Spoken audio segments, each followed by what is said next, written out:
Behold, I have observed the earth and all its inhabitants, and my heart is grieved by what I have seen. The land is filled with corruption. Violence spreads across the face of the earth, and the sanctity of life has been forsaken. The harmony in which I created the world, where man, beast, and nature lived in a delicate balance, has been disrupted by greed, by pride, by the disregard for the gifts I have bestowed upon my creation. It is not merely the wickedness of humanity's actions that compels judgment, but the profound loss of connection between the heart of man and the divine spirit. They have turned away from the path of righteousness, neglecting the virtues of compassion, stewardship, and reverence for life that I have commanded. The earth itself cries out under the weight of their transgressions, and the very fabric of creation has been torn asunder.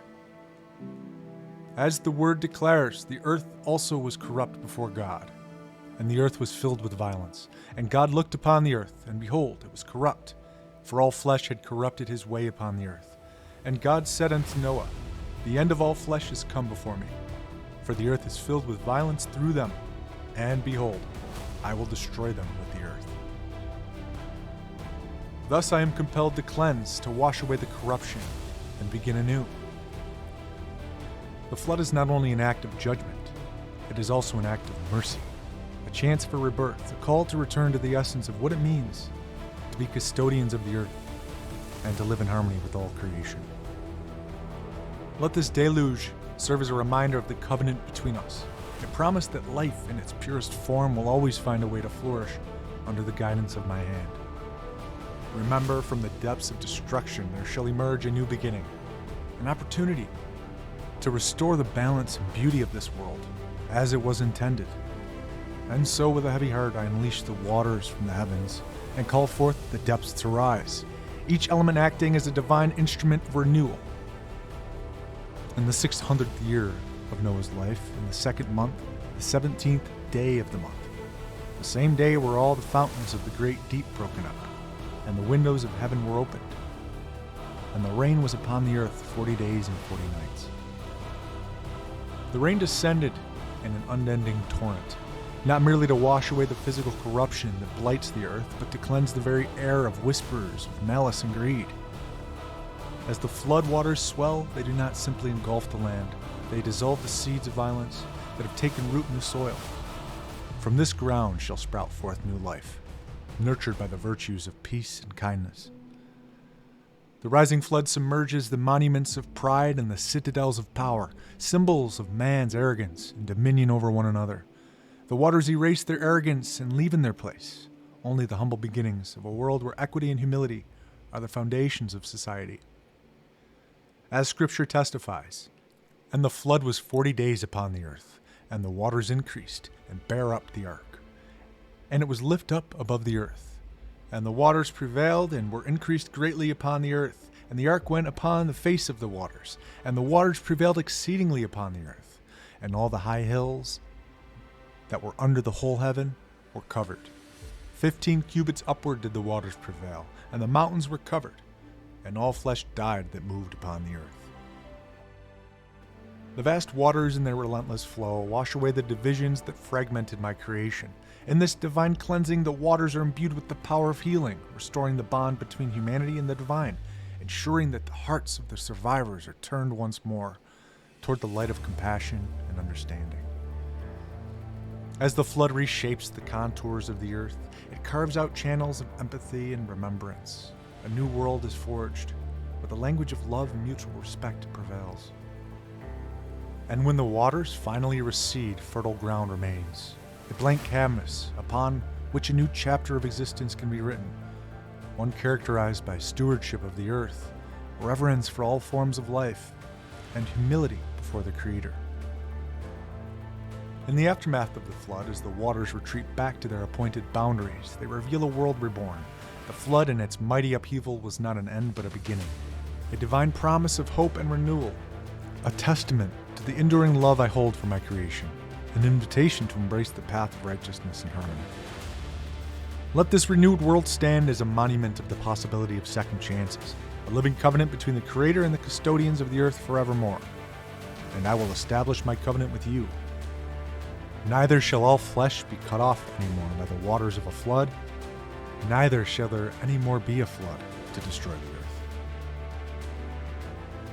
The allure of ancient cultures lies not just in their monumental architecture, mystifying rituals, or pantheons of gods and goddesses, but in the stories they carried through millennia.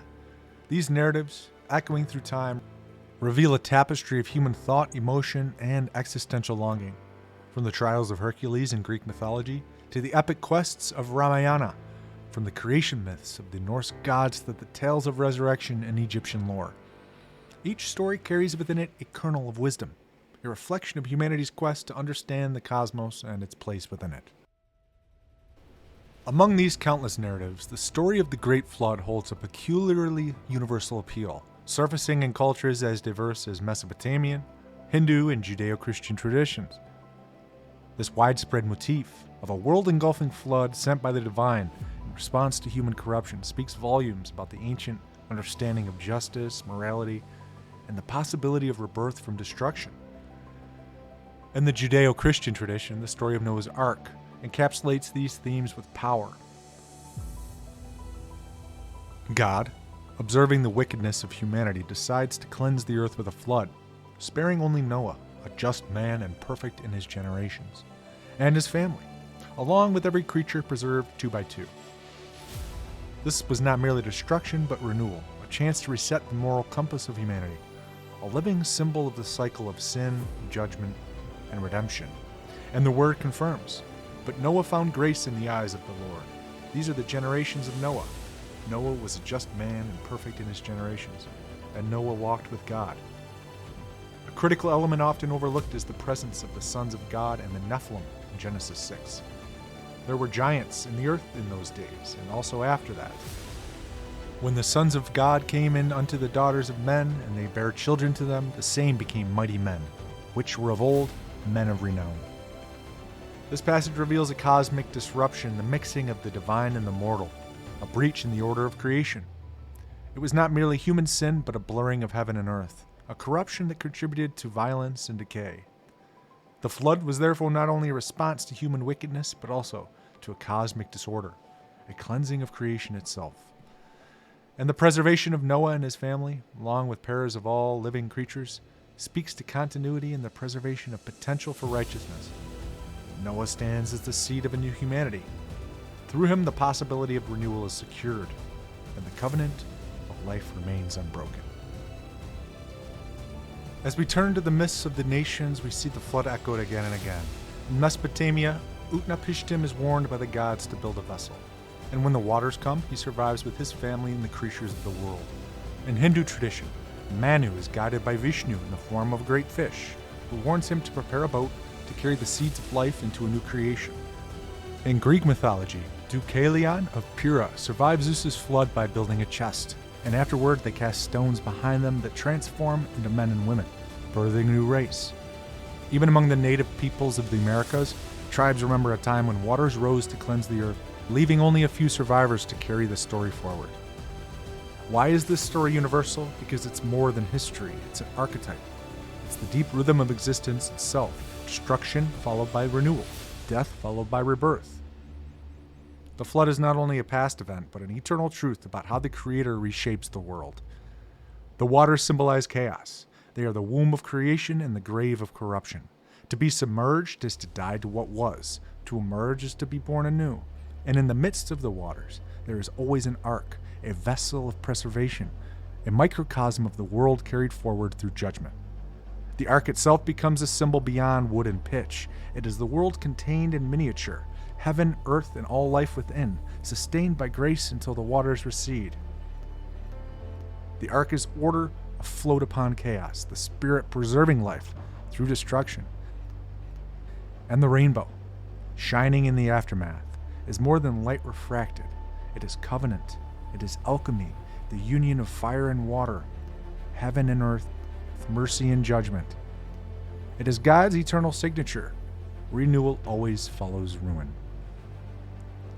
And God spoke unto Noah, and to his sons with him, saying, And I behold, I establish my covenant with you, and with your seed after you, and with every living creature that is with you, And God said, "This is the token of the covenant which I made between me and you and every living creature that is with you, for perpetual generations. I do set my bow in the cloud, and it shall be for a token of a covenant between me and the earth." The covenant is not only for Noah, it is for the world, for every seed, every creature, every breath. It is a promise that destruction is never the final word. But look again at the depth of the narrative. Humanity had not only sinned against itself, but against the created order. The Nephilim, born of heaven and earth, corrupted the design. The union of the sons of God with the daughters of men blurred what was meant to remain distinct. Violence filled the earth, and arrogance reached the heavens. The flood is not merely wrath, it's restoration, a reset of the boundaries between divine and mortal, cleansing the canvas of creation. Noah, righteous in his generation, becomes the seed of a new humanity. He is not preserved because he is flawless, but because he walks with God. His obedience preserves the covenant, and through him creation is carried into renewal. And God remembered Noah, and every living thing, and all the cattle that was with him in the ark. And God made a wind to pass over the earth, and the waters assuaged. From the ark emerges continuity, life preserved, a world renewed, and God declares, "While the earth remaineth, seed time and harvest, and cold and heat, and summer and winter, and day and night shall not cease." Yet the flood is not only cosmic, it is personal. Every life knows its floods. The water rises in the form of heartbreak, loss, despair. Old structures collapse. The towers we build for ourselves sink beneath waves we cannot control. Flood strips us of illusion. They drown what cannot endure. But what survives? The seed, the ark within us. That small remnant of faith, that spark of spirit that carries us through chaos. The same archetype plays out. Destruction, then rebirth. Suffering, then renewal. Death, then resurrection. The flood is therefore not just history, it is prophecy. It is happening now. When systems collapse, governments, economies, civilizations, when corruption spreads through the nations and violence fills the earth, when your own life feels engulfed and all you can do is cling to hope. But hear the truth. The flood was never about drowning. It was about awakening. It was never God's cruelty, but his mercy. A cleansing, a washing away, a reset of what must not stand, so that what is eternal may endure. This is why this story resonates across every culture. The Sumerian remembers, the Hindu remembers, the Greek remembers, the Hebrew remembers, because humility itself remembers. Written into our collective consciousness is the truth that chaos will rise, but life will be preserved. Death will come, but resurrection follows. Look at the flood as a symbol. The waters are chaos, the ark is preservation, the rainbow is covenant. And the covenant still speaks, the rainbow still shines. The Spirit still whispers, "Behold, I make all things new." So when the flood rises in your life, do not cling to the monuments of pride. Do not grasp the towers of arrogance. Let them sink. Let them be washed away. For the flood is not the end of you. The rainbow shines over you even now. The covenant still stands, and the Creator is not finished. So let the waters rise, let them drown what must die, for in the aftermath, fertile ground will emerge, a blank canvas will remain, and the Spirit of God will breathe over it once more, calling forth a new creation. It was, and it is, the eternal reminder that the story is never over. The flood is not about destruction, the flood is about resurrection. Humanfluence, out.